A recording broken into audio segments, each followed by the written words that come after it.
फागुन मास के शुक्ल पक्ष में पुष्य नक्षत्र पे आने वाली एकादशी को आमलकी एकादशी के नाम से जाना जाता है। इस दिन आंवले के वृक्ष की और भगवान विष्णु की पूजा करने का महत्व है। कहा जाता है इस दिन आंवले की पूजा करने से मनुष्य के लिए बैकुंठ धाम के द्वार खुल जाते हैं। उसे साक्षात सृष्टि के संचालक भगवान विष्णु के चरणों में स्थान प्राप्त होता है। आमलकी एकादशी व्रत कथा का श्रवण करने के लिए मन ही मन भगवान विष्णु को नमन करें। ओम नमो भगवते वासुदेवाय मंत्र का जप करें और पूरी भक्ति भावना से कथा का श्रवण करें। ओम नमो भगवते वासुदेवाय। 28,000 ऋषियों को संबोधित करते हुए सुत जी ने कहा, हे विप्रो, प्राचीन काल की बात है। महान राजा मंधाता ने वशिष्ठ जी से पूछा, हे वशिष्ठ जी, यदि आप मुझ पर प्रसन्न हैं तो ऐसे व्रत का विधान बताने की कृपा करें जिससे मेरा कल्याण हो।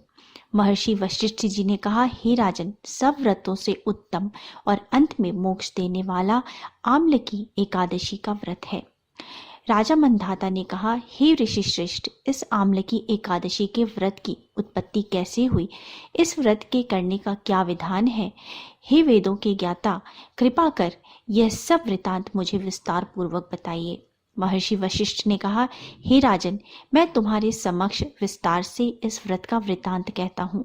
यह व्रत फागुन मास शुक्ल पक्ष में होता है। इस व्रत के फल से सभी पाप समूल नष्ट हो जाते हैं। इस व्रत का पुण्य 1000 गौदान के फल के बराबर होता है। आमलकी की महत्ता उसके गुणों के अतिरिक्त इस बात से भी है कि इसकी उत्पत्ति भगवान विष्णु के श्रीमुख से हुई है। अब मैं आपको एक पौराणिक कथा सुनाता हूँ, ध्यान पूर्वक श्रवण करो। प्राचीन समय में वैदिक नामक एक नगर था।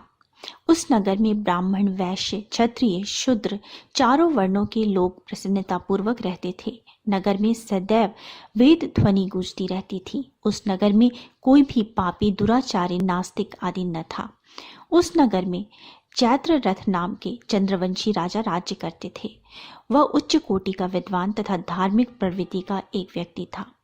उसके राज्य में कोई भी गरीब नहीं था और न ही कंजूस था। उस राज्य में सभी लोग विष्णु जी के भक्त थे। वहां के छोटे बड़े सभी निवासी प्रत्येक एकादशी का उपवास करते थे।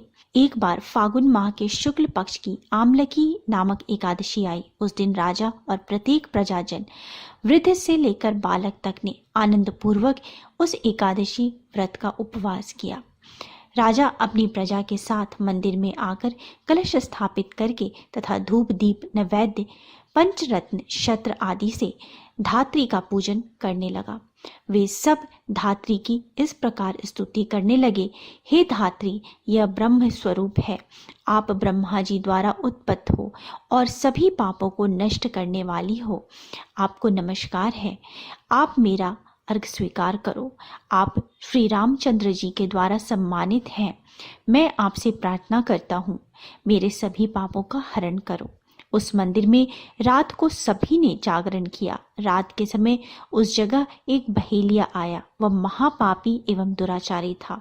अपने कुटुंब का पालन वह जीव हिंसा करके करता था। वह भूख प्यास से अत्यंत व्याकुल था। भोजन पाने की इच्छा से वह मंदिर के एक कोने में बैठ गया। उस जगह बैठकर वह भगवान विष्णु की कथा तथा एकादशी महात्म्य सुनने लगा। इस प्रकार उस बहेलिये ने सारी रात अन्य लोगों के साथ जागरण कर व्यतीत की। प्रातःकाल सभी लोग अपने अपने निवास पर चले गए। इसी प्रकार वह बहेलिया भी अपने घर चला गया और वहां जाकर के भोजन किया। कुछ समय बीतने के पश्चात उस बहेलिये की मृत्यु हो गई।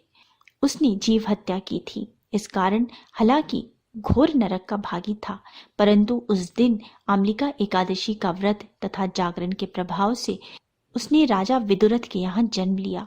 उसका नाम वसुरथ रखा गया। बड़ा होने पर वह चतुरंगिनी सेना सहित धन धान्य से युक्त होकर 10 सहस्त्र ग्रामों का संचालन करने लगा। वह तेज में सूर्य के समान, कांति में चंद्रमा के समान, वीरता में भगवान विष्णु के समान तथा क्षमा में पृथ्वी के समान था। वह अत्यंत धार्मिक, सत्यवादी, कर्मवीर और विष्णु भक्त था। वह प्रजा का समान भाव से पालन करता था। दान देना उसका नित्य कर्म था। एक बार राजा विसुरथ शिकार खेलने के लिए गया। दैवयोग से वन में वह रास्ता भटक गया और दिशा का ज्ञान न होने के कारण उसी वन में एक वृक्ष के नीचे सो गया। कुछ समय पश्चात पहाड़ी डाकू वहां आए और राजा को अकेला देखकर मारो मारो चिल्लाते हुए राजा वसुरथ की ओर दौड़े। वह डाकू कहने लगे कि इस दुष्ट राजा ने हमारे माता पिता पुत्र पौत्र आदि समस्त संबंधियों को मारा है तथा देश से निकाल दिया है। अब हमें इसे मारकर अपने अपमान का बदला लेना है। इतना कह के वे डाकू राजा को मारने लगे और उस पर अस्त्र शस्त्र का प्रहार करने लगे। उन डाकुओं के अस्त्र शस्त्र राजा के शरीर पर लगते ही नष्ट हो जाते और राजा को पुष्पों के समान प्रतीत होते। कुछ देर बाद प्रभु इच्छा से उन डाकुओं के अस्त्र शस्त्र उन्हीं पर प्रहार करने लगे, जिससे वे सभी मूर्छित हो गए। उसी समय राजा के शरीर से एक दिव्य देवी प्रकट हुई। वह देवी अत्यंत सुंदर थी तथा सुंदर वस्त्रों तथा आभूषणों से अलंकृत थी। उनकी भ्रिकुटी टेढ़ी थी। उनकी आंखों में क्रोध की भीषण लपटें निकल रही थीं। उस समय वह काल के समान प्रतीत हो रही थी। उसने देखते ही देखते उन सभी डाकुओं को समूल नष्ट कर दिया। नींद से जागने पर राजा ने वहां अनेक डाकुओं को मृत देखा। वह सोचने लगा कि किसने इन्हें मारा, इस वन में कौन मेरा हितैषी रहता है। राजा वसुरथ ऐसा विचार कर ही रहा था कि तभी आकाशवाणी हुई, हे राजन, इस संसार में भगवान विष्णु के अतिरिक्त तेरी रक्षा कौन कर सकता है। इस आकाशवाणी को सुनकर राजा ने भगवान विष्णु को स्मरण कर उन्हें प्रणाम किया। फिर अपने नगर को वापस आ गया और सुखपूर्वक राज्य करने लगा। महर्षि वशिष्ठ ने कहा, हे राजन, यह सब आम्लकी एकादशी के व्रत का प्रभाव था। जो मनुष्य एक भी आम्लकी एकादशी का व्रत करता है वह प्रत्येक कार्य में सफल होता है और अंत में बैकुंठ धाम को पाता है। कथा का सार दोस्तों ये है कि भगवान श्री हरि की शक्ति हमारे सभी कष्टों को हर लेती है।